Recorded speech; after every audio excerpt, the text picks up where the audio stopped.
Hai Football Lovers, kembali lagi di channel Chan Jazil Sport. Pada kali ini kami akan memberikan informasi seputar dunia olahraga.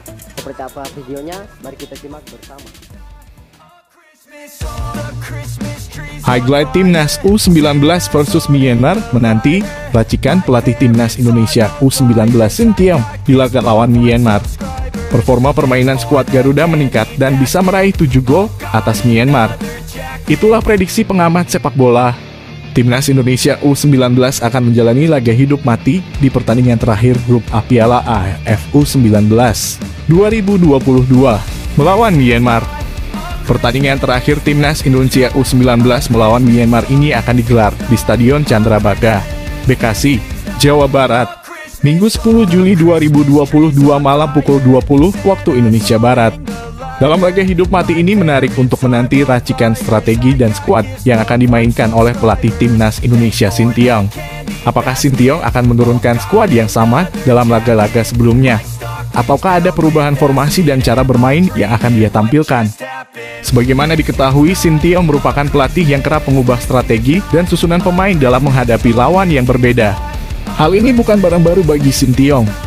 Sejak dia ditunjuk menjadi pelatih kepala Timnas Indonesia, hal itu sudah dia tunjukkan. Sintayong memilih jalan tidak biasa dengan tidak memanggil para pemain langganan Timnas. Bahkan untuk Timnas senior, Sintayong lebih memilih menggunakan tenaga pemain muda. Hal yang sama juga dia lakukan untuk Timnas kategori usia muda seperti U23 dan U19. Gebrakan Sintayong memang sering di luar perkiraan para pengamat dan juga pencinta sepak bola di tanah air.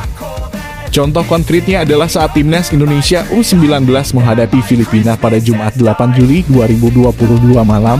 Laga ini merupakan laga krusial bagi Timnas Indonesia sebab Timnas harus menang agar menjaga harapan melaju ke babak 4 besar Piala AFF 2022.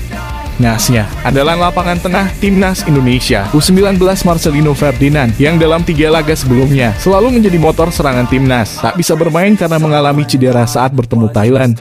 Keluarnya Marcelino di akhir babak pertama melawan Thailand cukup mengganggu penampilan Timnas. Permainan Timnas tanpa Marcelino terlihat limbung di babak kedua. Aliran bola dari kaki ke kaki yang menjadi ciri khas Timnas Indonesia U19 tidak terlihat lagi. Walaupun Indonesia mampu bermain imbang lawan Thailand, banyak pihak yang meragukan kelanjutan Timnas Indonesia tanpa Marcelino. Namun hal itu dijawab Sintayong bahwa tanpa Marcelino pun Timnas mampu tetap bermain terengginas. Buktinya dalam laga melawan Filipina, bukan hanya Marcelino saja yang absen. Sejumlah pilar utama Timnas Indonesia seperti Ronaldo Kuateh, Hoki Caraka, Mikael Tata, Arkan Fikri, Kakang Rudianto diparkir oleh Sintayong di bangku cadangan. Sebaliknya, Sintayong memasukkan nama-nama baru seperti Edward Amping, Frosh Al-Hudaifi, Sanadin Faris di lini tengah. Di barisan pertahanan ada nama Kadek Arep Priyatna dan di lini serang ada nama Ferdiansyah dan Robani Tasnim Sidik. Dengan perubahan susunan pemain ini bukan saja tim lawan yang kebingungan, tetapi para pecinta bola juga terperangah. Namun Sintayong tahu persis strategi apa yang harus dia mainkan dalam laga penting itu. Buktinya Timnas Indonesia U19 bukan saja mampu membuktikan bahwa tanpa Marcelino pun Timnas tetap ganas. Hasilnya Timnas Indonesia menang besar atas Filipina dengan skor akhir 5-1. Bahkan, Robani Tasnim Sidik mampu mencetak hat-trick dalam penampilan perdananya bersama Timnas U19 di Piala AFF U19 2022. Pada hari Minggu 10 Juli 2022 Timnas Indonesia U19 akan menjalani laga hidup mati melawan Myanmar. Indonesia membutuhkan kemenangan untuk bisa melaju ke semifinal. Di waktu yang bersamaan, Vietnam dan Thailand akan saling berhadapan di Stadion Madia, Gelora Bung Karno, Jakarta untuk menentukan siapa yang layak maju ke semifinal. Tentu Sintayong sudah punya kalkulasi siapa yang akan dimainkan menghadapi laga penentu di penyisihan grup ini. Kita tidak bisa menebak siapa saja pemain yang akan diturunkan oleh Sintayong. Barangkali yang hampir pasti bermain adalah kiper Cahya Supriyadi yang tampil cemerlang di laga Piala AFF U19 2022. Selain itu, Sintayong juga sudah mengisyaratkan bahwa posisi penjaga gawang adalah posisi yang akan paling jarang diganti. Dengan demikian, susunan pemain Timnas Indonesia saat bertemu Myanmar masih menjadi rahasia. Apakah Sintayong akan kembali memainkan formasi awal saat bertemu Vietnam dan Thailand? Atau formasi yang mengalahkan Filipina?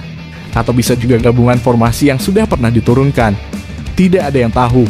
Satu hal yang pasti sebagai pelatih profesional dengan jam terbang internasional yang tinggi, Sinteyong tahu betul lawan seperti apa yang dihadapi dan siapa pemain yang paling tepat yang pantas diturunkan. Mungkin saja akan ada kejutan dengan kehadiran pemain yang sama sekali belum pernah dimainkan. Apapun itu, kita semua tentu berharap pasukan Sinteyong mampu memenangi laga melawan Myanmar pada laga hari Minggu nanti dan memastikan satu tiket di semifinal Piala AFF U19 2022. just happened.